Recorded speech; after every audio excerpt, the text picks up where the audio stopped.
evening. It's supposed to be summertime. We're supposed to be outside.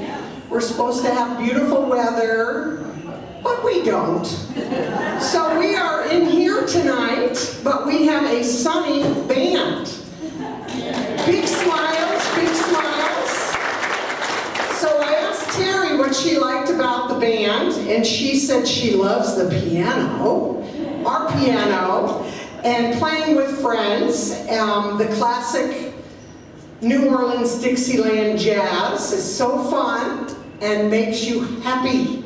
So I asked everybody else, what is it they like about being in the Fidgety Feet? And they said they love seeing the audience smile, the reactions, the interactions, the tapping of the feet. So you guys have a big job to do, because they really like that. No, I'm sure you will. They're fantastic. They love seeing the smiles and like I said, the interaction. So the thing I love is they're all dressed so cool. That's really nice. So give them a big round of applause, and here we have the Oregon Jazz.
Thank you very much.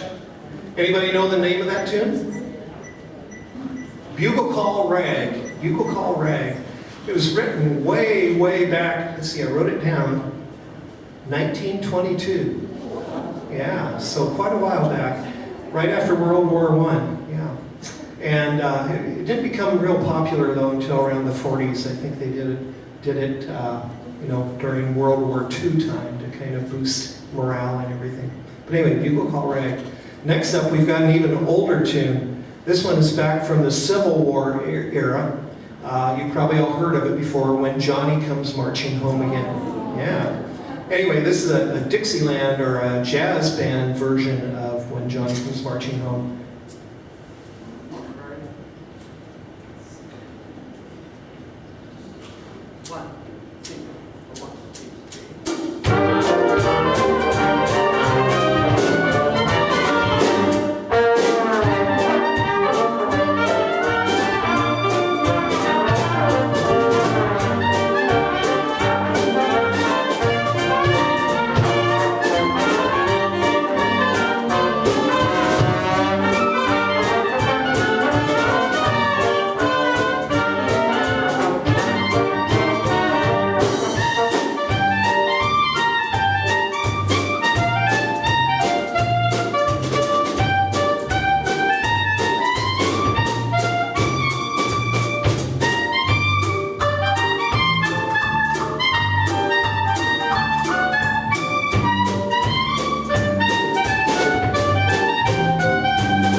Thank you very much.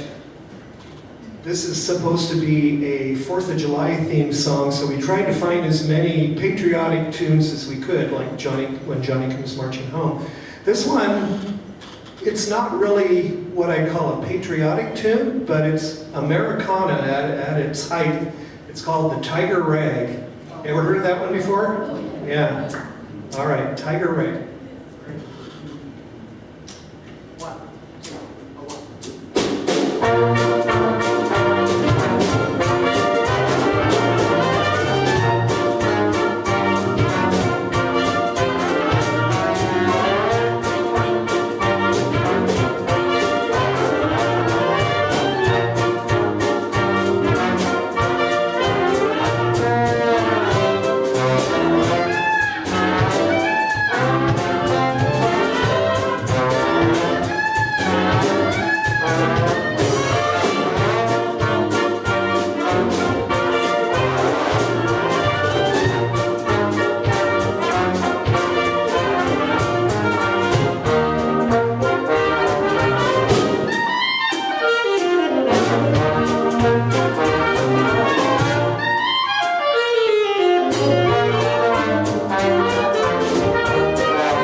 Thank you. That's one of our newer tunes we've been working on, and boy, it's a challenge to play that one, but we love it. It's fun.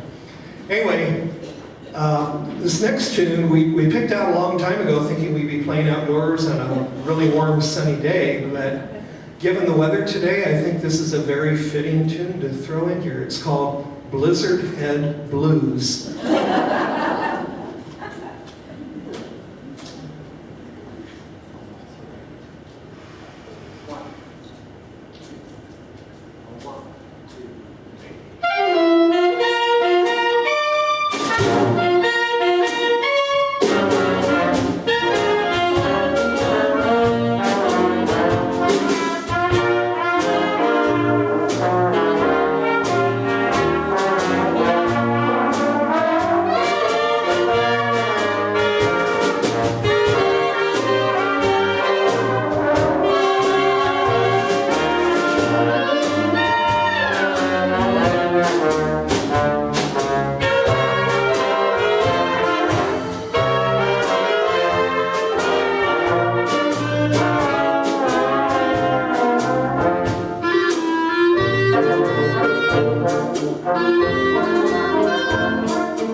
Thank you. That tune featured Terry Turner on the keyboard, Mel Jackson on the trombone,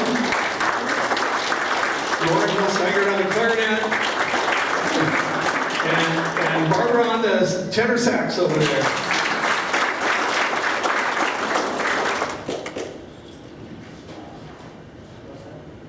Next up, we've got one. We were wondering what the origin of the title of this tune was. I had to look it up because I had no idea, but it's called Little Rock Getaway. It has nothing to do with Bill Clinton. I found that out. Let's see. Here it is. Back in 1933, a guy named Joe Sullivan, who was living in Chicago, he wrote this tune, and he was referring to his hometown, the hometown of his fiancée. He got her out of there. He got her out of Little Rock and took her to Chicago and played jazz in Chicago, and he wrote this tune. So Little Rock Getaway. No, it's not. All right, here we go. 1, 2, 1, 2, 3.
thank you very much. How about that Terry on the keyboard? Yeah.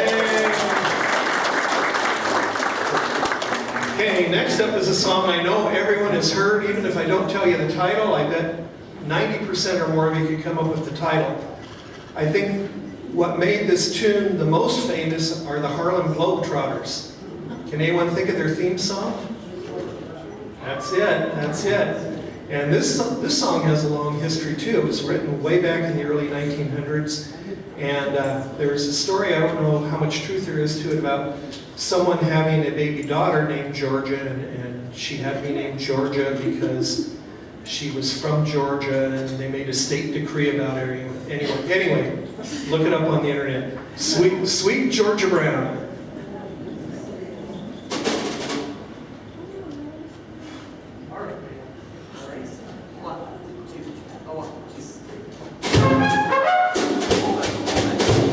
I hit the wrong note. Let me try that again. Woo.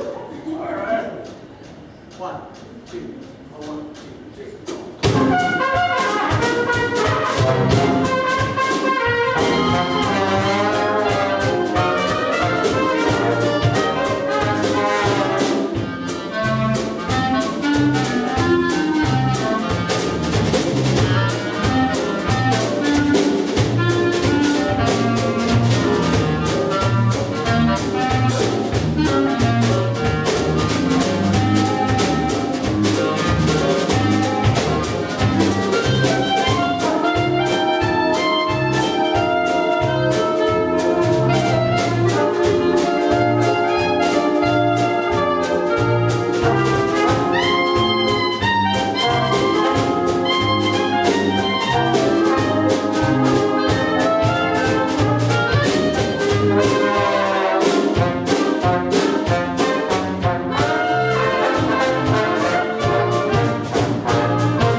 Thank you very much.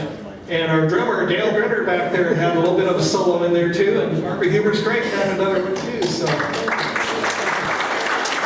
anyway, next up, has anyone ever heard of Stephen Foster? Yeah, he wrote a lot of songs. Most of them have kind of a theme from the southern part of the country. In fact, I always assumed he was from Georgia or somewhere in the southeast. Turns out he was from Pittsburgh, Pennsylvania. And he romanticized about all these places in the South. He wrote, like, I Dream of Jeannie with the light brown hair. He wrote Old Folks at Home.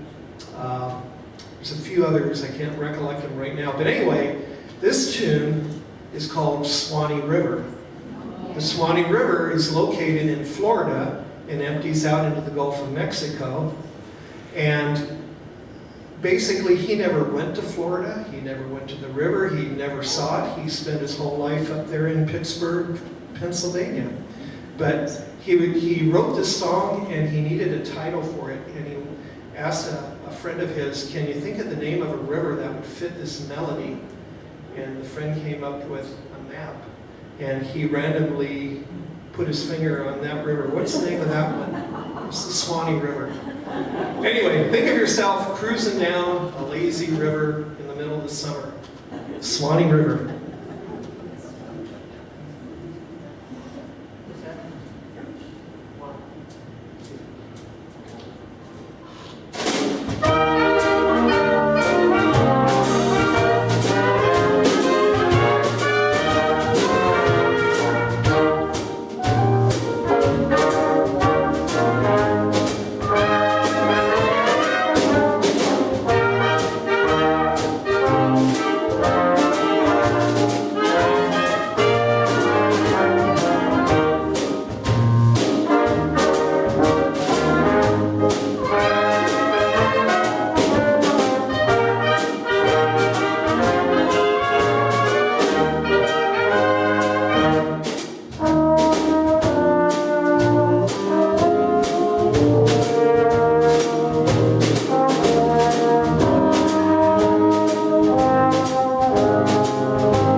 Thank you very much. That's a really nice tune. I really like that one. Next up, we've got another bit of Americana. Does anyone remember back to about 1973, there was a movie that came out, Robert Redford and Paul Newman. The Sting? Yeah. Do you remember the main theme song from that? The Entertainer, that's it. So this is our version of The Entertainer. So it's not quite like what you're used to hearing, just the piano one, the one that became real popular back then. But you'll get it, yeah.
Thank you very much.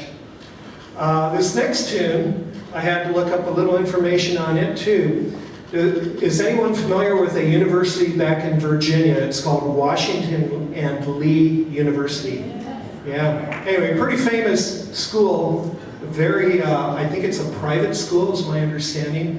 But anyway, it goes back many years. And they needed a fight song. And someone came up with this song. It's called the Washington and Lee Swing. And it's their fight song. And a lot of smaller schools, high schools and everything since then have kind of adopted it as their fight song too. But this is the New Orleans jazz version of Washington and Lee Swing.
next tune, I think it really became popular in the Glenn Miller era in the early 40s. In fact, or actually it was the late 30s. It was one of his first really popular tunes, but it goes way, way, way back to the late 1800s. It was a popular drinking song in pubs and things like that. It's called Little Brown Jug.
Thank you very much. Next up, we have another Scott Joplin tune. And this one is called, well, Joplin titled it The Easy Winners. And it was meant to mean people who have things come to them easily. Like, think of a sports team that's really elite and blows everyone else away easily. The Easy Winners. But our arrangement of this is called Easy Winner. This was also featured in the movie The Sting. If you watch it, you'll hear this in the background a lot. You know, the Entertainer was the main theme song, but this song is played in the background a lot during the movie. 1, 2, 1, 2, 3.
a nice tune? I really like that one a lot. Next up, this is probably the oldest tune in our book. This is back from the Civil War era too, and it's called the Battle Hymn of the Republic.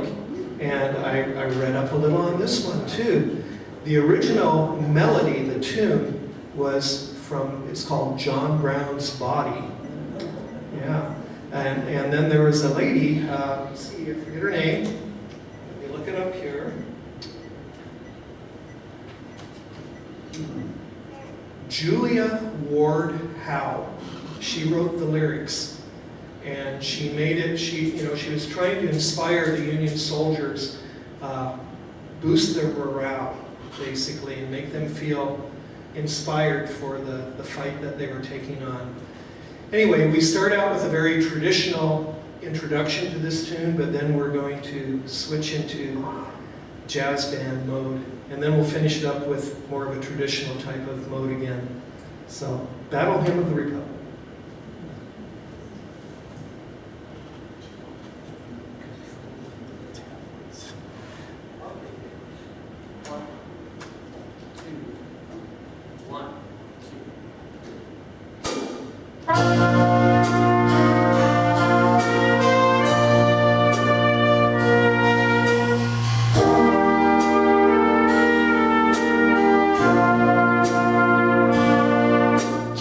Thank you.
We've got another tune that was really made famous in the Glenn Miller era back in the 40s. I think this one was 1941 or 42, probably about 42.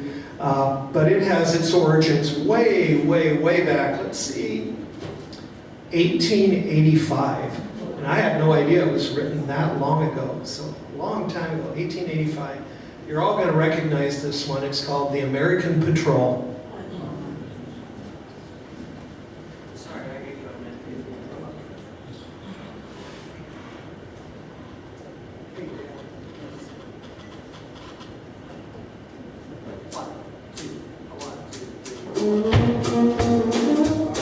Sorry, I got I got excited.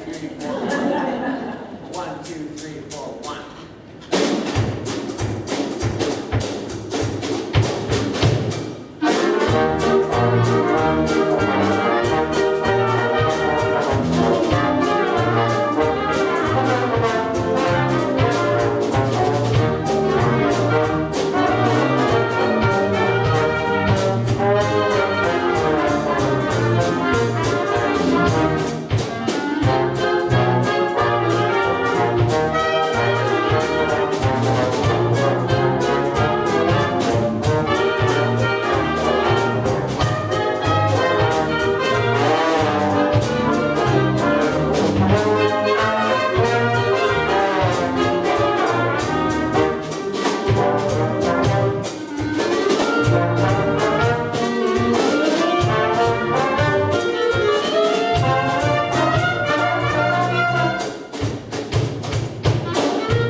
I think we're getting close to the end of our program, but we probably have time. I'm guessing, Vicki, we have time for one more? Yeah? This one is the audience participation portion. If you came and saw us when we were here last time, we'd like everyone to get up, get your circulation going again, and we're going to march around the room a little bit. Okay, get your parasols out if you have them. I see two of them back there. All right.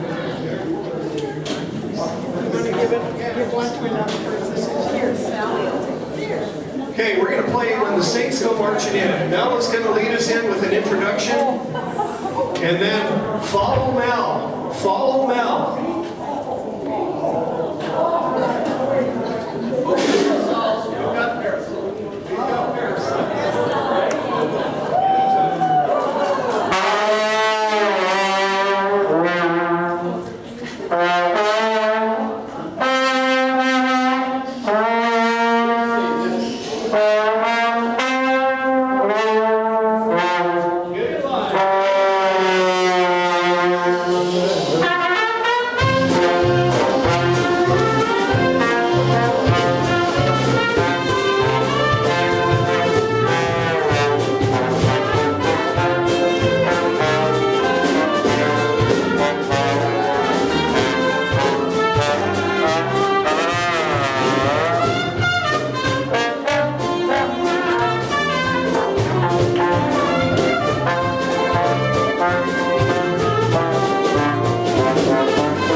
participated. Thank you very much for having us. Thank you, Vicki. You're welcome. Okay. The one thing I forgot to say play music with their friends, and they're all friends. So I thought that was really cool.